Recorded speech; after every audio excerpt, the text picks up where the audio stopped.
The day started off well. It was Friday, November 22nd, 2024. I had an appointment with a psychiatrist, Dr. B. Finally, after 2.5 years of torment and suffering, I was about to be prescribed an antipsychotic. Of course, I had my fears that something might go wrong, but with the support of my private psychiatrist from Edinburgh, Dr. C, I was 99% sure that today, November 22nd, I would finally get my medication. But from the very first moments of my meeting with Dr. B, everything started to go wrong. He called us in 10 minutes later than scheduled, even though he had passed by us earlier, walking leisurely, observing us. I was there with T, my social worker and moral support, and we also had an interpreter with us. Our interaction with Dr. B began with him announcing a rule. Only 2 people were allowed in the room. Without much discussion, he decided it would be more convenient for him if I, the patient, and the interpreter went in, while T was left to wait in the waiting area. But I wasn't okay with that arrangement at all. T's support was far more important to me than the interpreter's presence. I spoke enough English to explain myself, and I understood the psychiatrist perfectly well. I remembered from my previous visit with Dr. A that 4 people had entered the room then. It was clear to me that Dr. B had just made up this rule.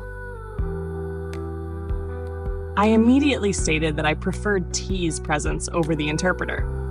Dr. B hesitated, mumbling something about how T would have to stand. But in the end, he brought in another chair since his office had only 2 chairs for visitors. And Dr. B? A short, stocky man in his 60s, unhurried and measured. I couldn't help but think he saw himself as embodying the calmness of an elephant. His small corner office was filled with Hindu-style elephant imagery. It was obvious that Dr. B wanted to project the image of a respected physician. I am a doctor. I am a psychiatrist. That's the message he conveyed, asserting his authority over the patient. With his calm, steady voice, he tried to influence me, subtly steering me toward his perspective and laying down his terms. For example, he insisted I wasn't experiencing hallucinations, just anxiety. Anxiety is when I'm in my room and hear several people talking in the hallway, even recognizing one of the voices, and I become convinced that council officers have come to evict me, even though it's midnight and the hallway is actually empty. Anxiety is when I hear the howling of a dying animal, specifically a dog, crying out for my help, when in reality it's just children playing and shouting joyfully.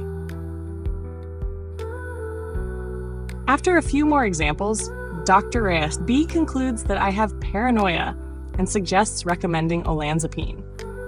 And here's where the most important part comes to light.